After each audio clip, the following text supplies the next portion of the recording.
Chapter 8. Set off into the night. The homeless. The house. The human dog. Colored light.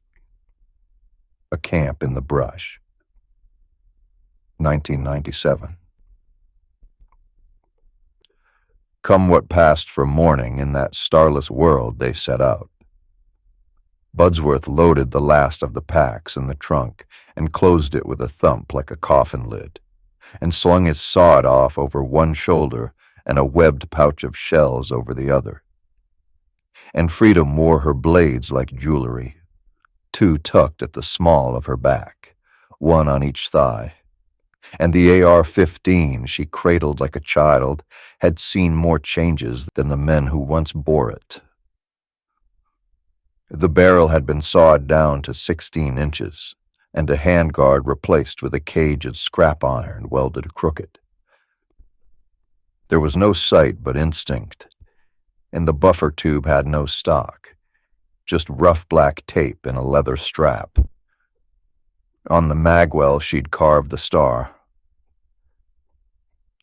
They left in the Duster, 72, blackened horses under a scooped hood. The frame lifted and stiffened with off-road coilovers stolen off a Bronco in Kansas, and steel plates were cacked to the doors, and the front bumper was gone to make way for a ram wedge. It growled like a dying god when it turned over and belched smoke from the straight-piped exhaust. The paint was long since gone, and the body was sandblasted gray and rust-red like a drowned carcass. They'd took the back roads out behind the slaughterhouse, where the trees closed over the road in a canopy of bones and dark leaves, and the high beams lanced forward through fog and dust, catching eyes now and then, deer or not deer. And when they thought they'd caught someone's eye, they'd turn the lights off, and then darkness would come down like a lid. Farther on, the woods opened to plains, and in the long miles they passed wolves on the run and birds scattering like paper in the wind.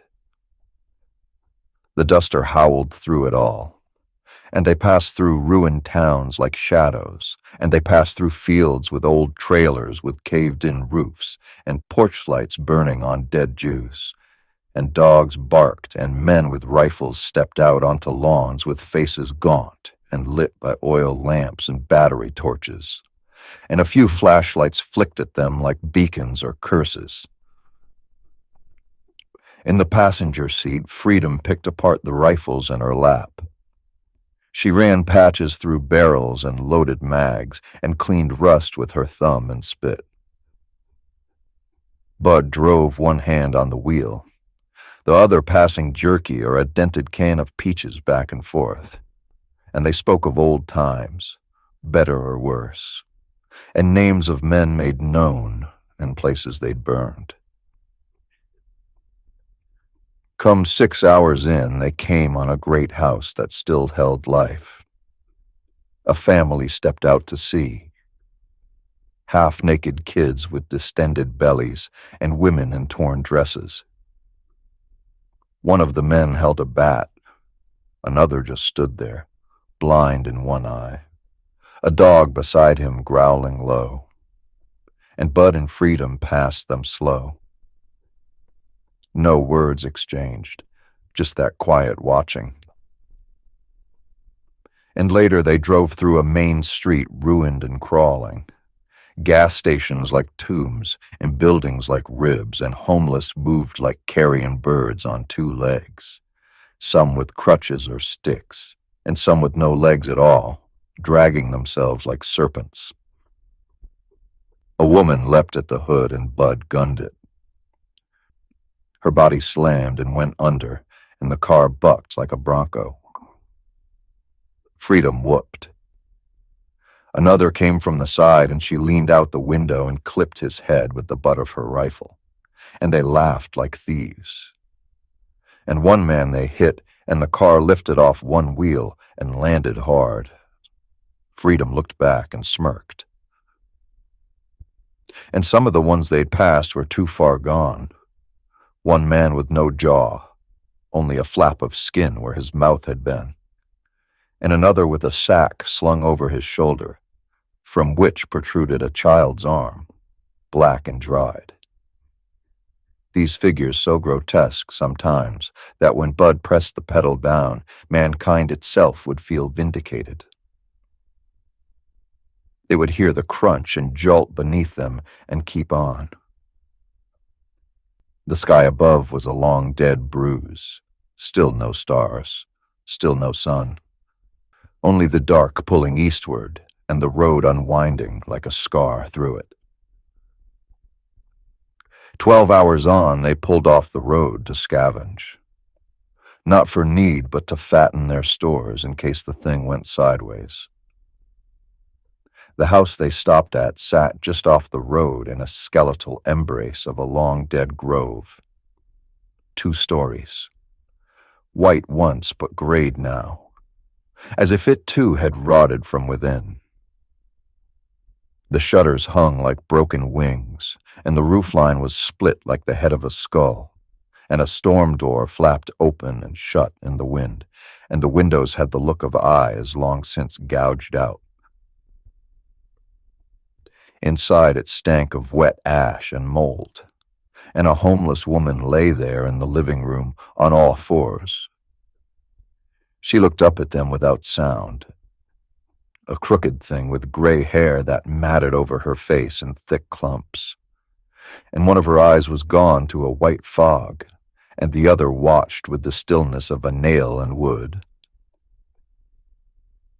She did not rise, but crawled like a thing returned to the floor, not from weakness, but designed. And she moved with a jerking rhythm, like her limbs did not belong to her, and after some time began to follow them. They said nothing of her at first, and Bud lifted old tins of beans and handed them to Freedom, who knocked them against her palm and listened for the rattle. And they'd found a loaf of bread like an artifact, and then cut the mold away with a knife and stashed it. And they found tortillas so stiff they cracked when bent, and packed them anyway. At the rear of the house they came to a stone well sunk deep into the earth, and they dropped their buckets with a clank and reeled them back, dripping. All the while the woman followed. She moved with her mouth open, dragging herself, fingers blackened and nails long and curved like claws, and sometimes she would lurch up and swipe, and Freedom would boot her in the ribs, and she'd roll over without a sound. They laughed like boys in a barnyard, and they played with her as if she were an old dog. They tossed her old tortillas and watched her scrabble after them on hands and knees, catching them in her teeth and bringing them back, her eyes lit with some awful delight. Inside again, Bud dug through a cabinet, and she came upon him and snapped at his ankle. He turned and jabbed her off with the muzzle of the shotgun, and she fell to the side and stayed there panting, foam at the corners of her mouth. In the basement they found a box of old hunting knives, most rusted, a few still good. Freedom flipped them in her hand like cards. And when they were finished, they came to the door, and she followed them out, her limbs twitching, her back arched like some dog begging mercy. Bud turned to look at her and smiled, and he looked at Freedom and chuckled and shook his head, and he leveled the Remington with the woman's skull. She'd followed it with her eyes, not knowing what it meant, and Bud cocked it and fired. The blast was short and final and red, and her head went in pieces and painted the wall and the floor and the doorway. The body dropped to its elbows and then over, what was left of the neck spurning thin. They got in the car and drove on. The engine sang, and the road pulled east like a dark ribbon and behind them the house sagged further into itself. He would watch it sometimes, the light from the east. That queer, humming glow that seemed never to come nor go, but hover like an old thought in the back of a tired mind. It burned there past the horizon where the hills were broken and black and forever crouched. A thing no man could touch nor name. At first it was a white noonday sort of light, and it was cold and pure. Not like sunlight, but like something that had never known flesh. And later it became blue like the ice in caves, or the bruising around a man's eye socket. And later still it turned the color of piss and sand, unnatural and full of ill omen. And Budsworth would look at it with something in his face that might have been memory or prophecy or neither. Something hard and silent. Like he knew it and it knew him. That this pale smolder was kin to him in some terrible way, and that he, Budsworth Rossland, son of nothing, dog of the black tide, killer and bastard and laughing savage, was made to crawl toward that light just as a maggot finds the open wound. 17 hours in, they pulled off the road and parked among the trees where the dark grew thick and close, and pines stood around them like sentries who'd long given up hope. They set the fire low and put up the tent, and there in the hush of that glade they did all things a man and woman might do who walk the path together toward ruin.